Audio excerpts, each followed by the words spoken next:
नमस्कार। गर्मियों में मूत्र मार्ग संक्रमण या यूरिनरी ट्रैक्ट इन्फेक्शन की समस्या अत्यधिक बढ़ जाती है।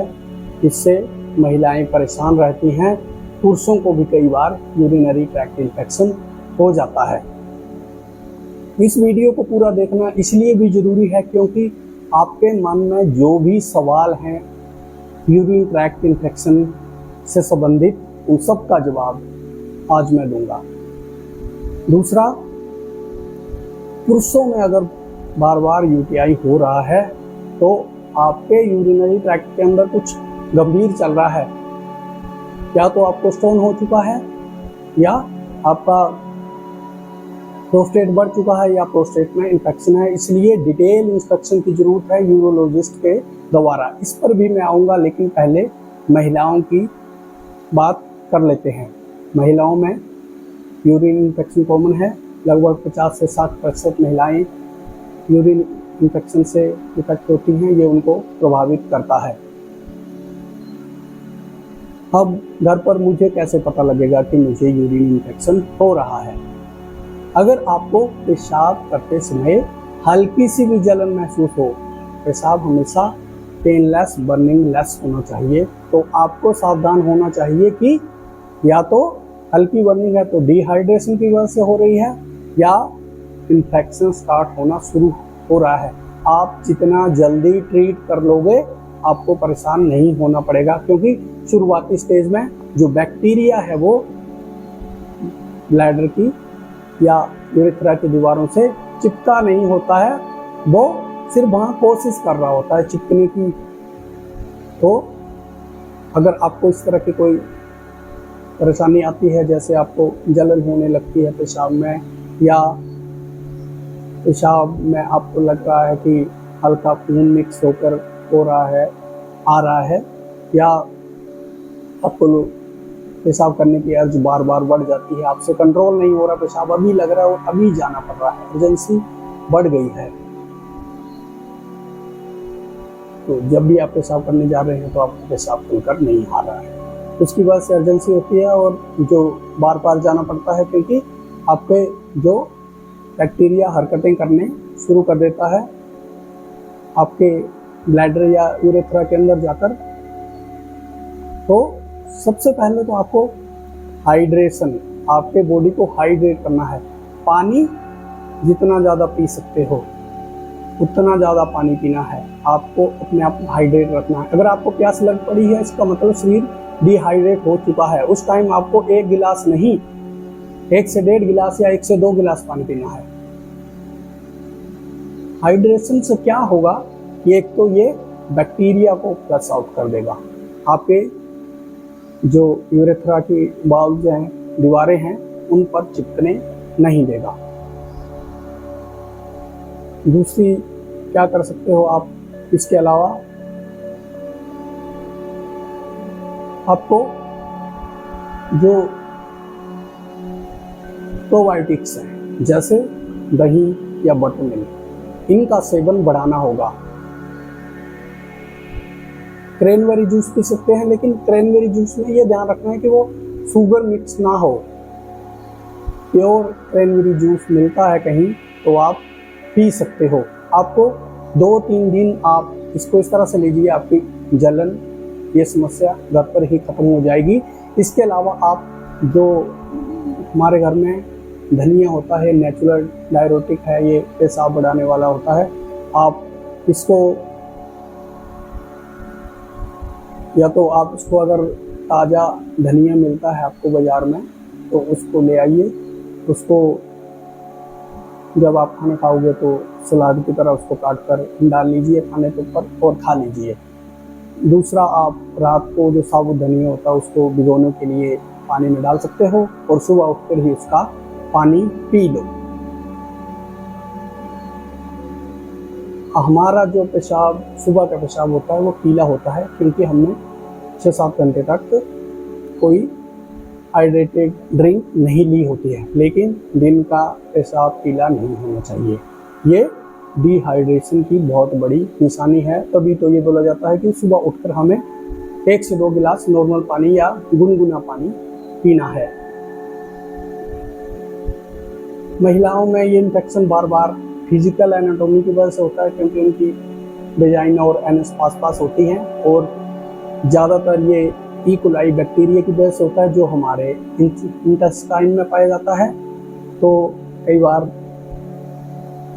स्टूल पास करने के बाद वॉशिंग करते बार ये गलती से वेजाइना की तरफ आ जाता है बैक्टीरिया, और वहाँ चिपक जाता है, यूरेथ्रा में चला जाता है, यूरेथ्रा से चिपक जाता है। ये वेजाइना में भी इन्फेक्शन पैदा करता है, और यूरेथ्रा में भी, यूरेथ्रल ओपनिंग से अंदर चला जाता है, तो यूरेथ्रा में भी जाकर इन्फेक्शन पैदा करता है।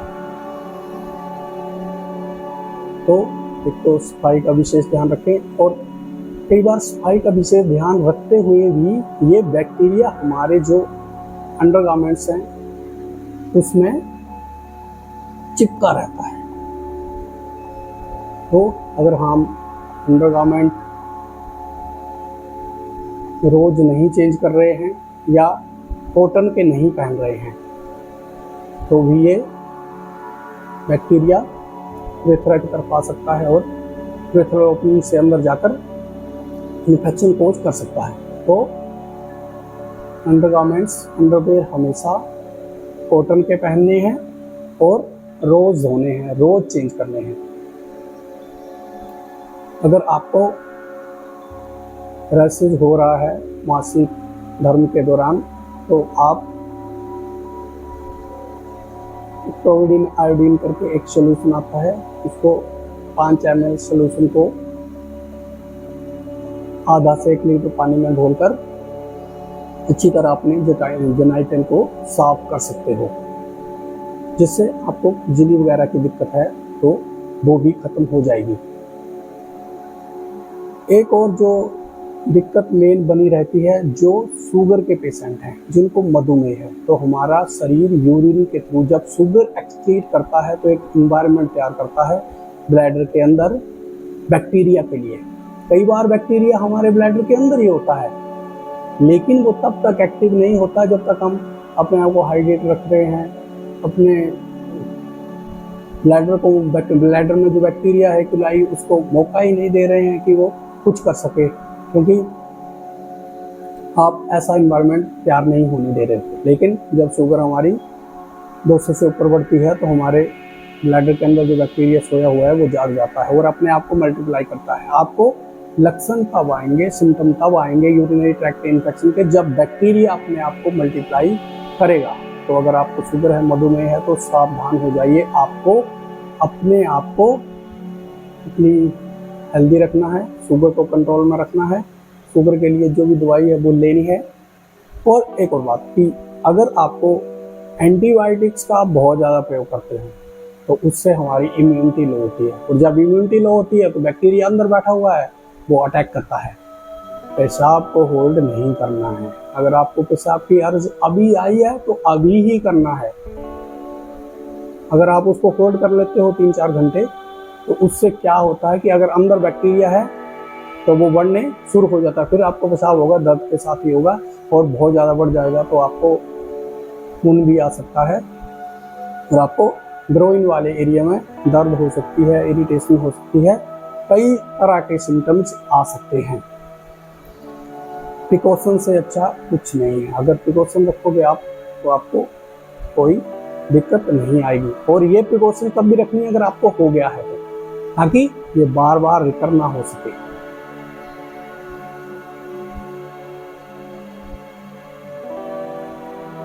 आप प्रोबायोटिक ले सकते हो, जैसे दही, बट मिल्क, इससे हमारा शरीर हाइड्रेट तो होता ही है, लेकिन गट हेल्दी बन रहा है। तो गट हेल्दी बनने से जो हेल्दी बैक्टीरिया हैं वो शरीर के स्ट्रॉन्ग होते हैं, तो वो जो बैड बैक्टीरिया आ चुका है उसको मार देते हैं।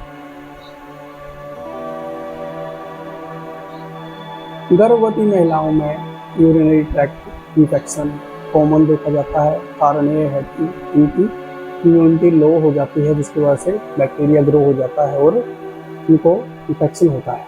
अगर गर्भ ठहरने के दौरान आप प्रेग्नेंट हो और आपको बार बार पेशाब हो रहा है, तो आपको बार बार जाना है, होल्ड नहीं करना है। आप पेशाब होल्ड कर रहे हो मतलब बैक्टीरिया को टाइम दे रहे हो कि जो ग्रो हो और आपको दर्द करे। आपको ये सभी तरीके अपनाने हैं। इसके अलावा एक नेचुरल डायरेटिक आपका जो हरा धनिया है, आप बाजार से ला सकते हो। उसको हरे धनिया को में जब भी खाना खाओगे तो उसके ऊपर काट कर डाल सकते हो खाने के ऊपर, या सब्जी में मिलाकर, या चावलों में मिलाकर, दाल चावलों में मिलाकर उसको खा सकते हो। ये हमारे शरीर की गर्मी को शांत करता है और पेशाब बढ़ाने वाला होता है, तो ये अच्छा होता है। या इसके अलावा आप साबुत धनिया ले आइए बाजार से और उसको शाम को जैसे 1 से 2 चम्मच 1 गिलास पानी में भिगोने के लिए डाल दीजिए। सुबह उठकर आप उसका पानी पी लीजिए, जो धनिया के दाने हैं उसको फेंक सकते हैं।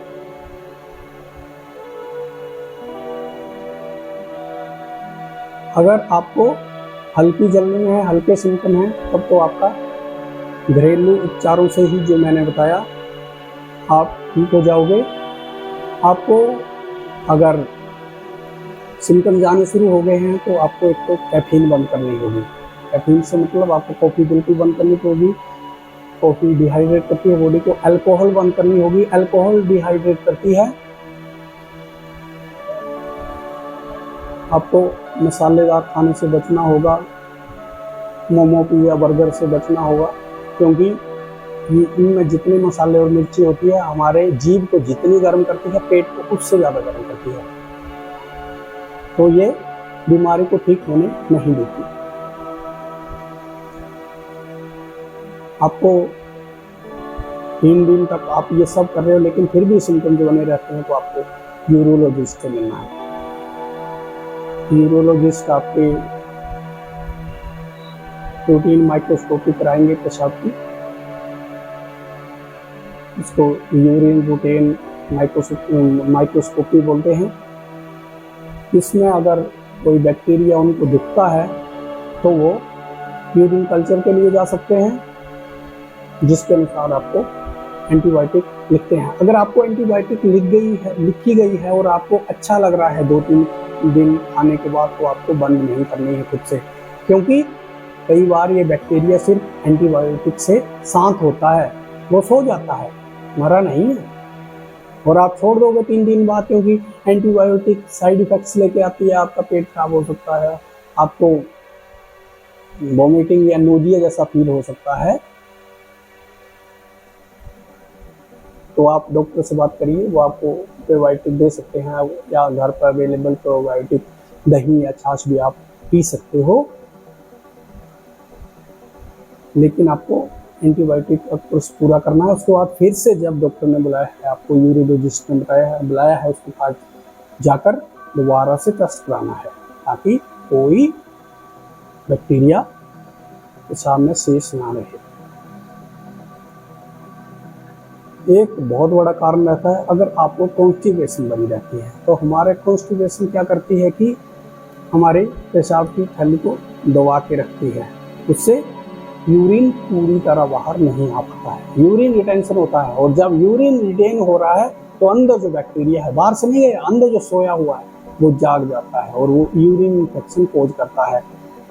यही लूज मोशन के दौरान होता है। अगर बार बार लूज मोशन हो रहे हैं, तो अगर हम सावधानी से सफाई नहीं कर रहे हैं, तो वो वजाइना और यूरेथ्रल ओपनिंग की तरफ आ रहा है और वहाँ से घुस रहा है, तो कब्ज नहीं होने देनी है। आपको सलाद ज़्यादा खाना है और प्रोबायोटिक लेने हैं। और जैसे कि मेरा कब्ज पर एक वीडियो भी है, आपको ताड़ासन और तिरक ताड़ासन, इन दोनों का अभ्यास कीजिए सुबह उठकर। 10 मिनट लगेंगे, आपका पेट साफ हो जाएगा, कोई दिक्कत नहीं है।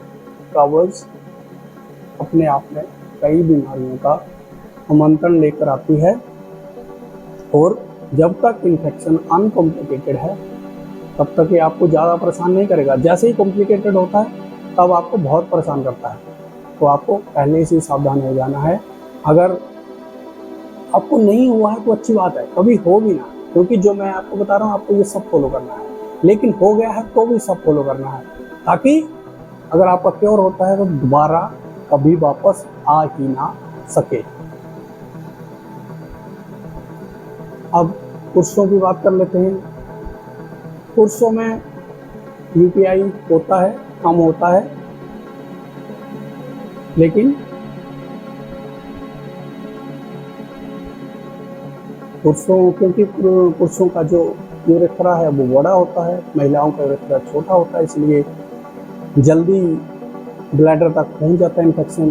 पुरुषों का काफ़ी 1-2 दिन तक यूरेथ्रा में रहता है, तो अगर वो पानी वगैरह पीते हैं तो बाहर आ जाता है। लेकिन अगर बार बार इन्फेक्शन हो रहा है तो आपको यूरोलॉजिस्ट से मिलना है और सिस्टोस्कोपी करवानी है अगर आपको बार बार हो रहा है तो। क्योंकि सिस्टोस्कोपी आपको ये दिखाएगी कि आपका यूरेथ्रा में क्या चल रहा है, आपके ब्लैडर में क्या चल रहा है, क्यों आपको बार बार इन्फेक्शन हो रहा है। क्योंकि ये कॉम्प्लिकेटेड हो सकता है आपको, और पुरुषों में ज़्यादातर इन्फेक्शन कॉम्प्लिकेटेड ही होते हैं, अनकॉम्प्लिकेटेड नहीं होते हैं। जो आपको यूरेथ्रल स्ट्रक्चर बनना शुरू हो सकता है, अगर आपका पेशाब रुक रहा है तो हो सकता है कि अंदर यूरेथ्रा में यूरेथ्रल स्ट्रक्चर बन रहा है, इसलिए पेशाब रुक रहा है। तो आपको यूरोलॉजिस्ट से जाकर जब आप बहुत शुरू में ट्रीटमेंट करेंगे 10, 15, 20 दिन के लिए, तो उसके बाद आप सिस्टोस्कोपी के लिए जा सकते हो, ताकि आप पता कर सकते हो कि आखिर हमारे यूरिनरी ट्रैक्ट के अंदर चल क्या रहा है। लो ट्रैक्ट को देखा जाता है जो सिस्टोस्कोपी होती है उसमें दूरबीन की मदद से। तो आपको आप जितना जल्दी अपना ट्रीटमेंट करवाओगे उतना जल्दी ही ठीक हो पाओगे। महिलाओं में रिकरिंग यूटीआई का एक और कारण है कि आपके मेल पार्टनर में ये इन्फेक्शन होता है।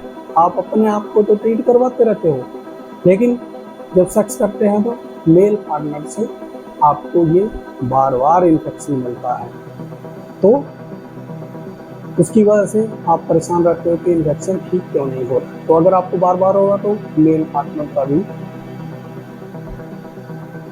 की भी जांच करवानी है, उनको यूरोलॉजिस्ट से मिलवाना है, ताकि अगर उनमें भी इन्फेक्शन है तो ठीक हो सके। अगर आप दोनों का इन्फेक्शन ठीक हो जाएगा तो आपको फिर दिक्कत नहीं आएगी। या आप जो कॉन्डम है उसका इस्तेमाल कर सकते हो, ताकि इन्फेक्शन ट्रांसमिट ही ना हो। महिलाओं के जो वुल्वा होता है उसमें यूरेथ्रल ओपनिंग भी आती है, वजाइना भी आती है। तो अगर वजाइना में कोई इन्फेक्शन एंटर कर रहा है तो वो यूरेथ्रा में भी एंटर करने की कोशिश करता है। या कई बार सेक्स से पहले रबिंग के दौरान भी मेल पार्टनर से आपको ये इन्फेक्शन ट्रांसमिट हो जाता है, यूरेथ्रा में एंटर हो जाता है।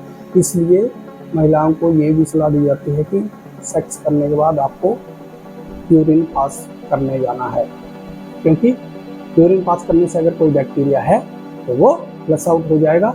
अगर आप सेक्स करने से आधा घंटा पहले पानी का गिलास पी लेते हो, तो अगर उसके बाद सेक्स करने के बाद पेशाब करने जाते हो, तो अगर कोई बैक्टीरिया आया होगा मेल पार्टनर से तो आपका फ्लश आउट हो जाएगा।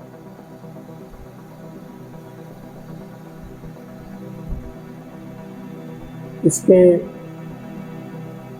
योग में हम क्या कर सकते हैं, योग से कैसे इसको ट्रीट कर सकते हैं। योग एक सपोर्टिव थेरेपी है। अगर आपको बहुत तंग कर रहा है तो आपको डॉक्टर से मिलना है, यूरोलॉजिस्ट से मिलना है, क्योंकि योग को अगर सपोर्टिव थेरेपी के रूप में यूज करेंगे तो आपको बहुत फायदा देने वाला है। तो योग में तो आप एक आसन जो करोगे वो मल्लासन करोगे। ऐसे बैठे हम ऐसे करके बैठ जाएंगे और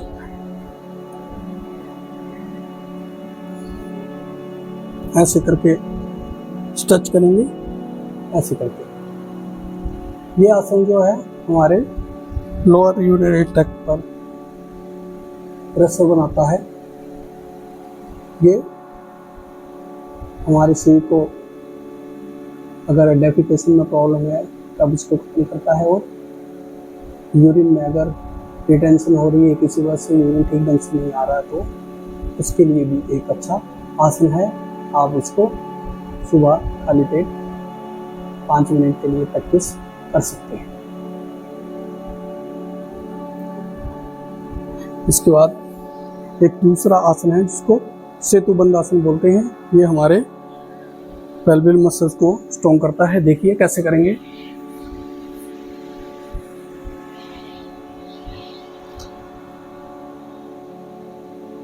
ऐसे आराम से सोने के बाद आप अपने हिप्स के पास मोड़ लेंगे टांगों को। अब यहाँ से आपको अपने हिप्स को ऊपर उठाना है। सांस भर लेंगे और हिप्स को ऊपर उठाएंगे। जितना ऊपर ले जा सकते हैं।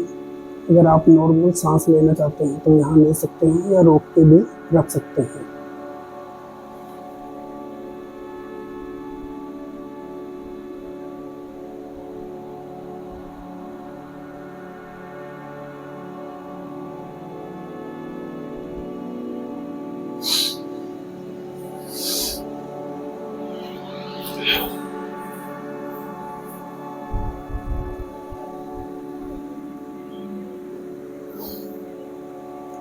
ये 2 आसन कर सकते हैं।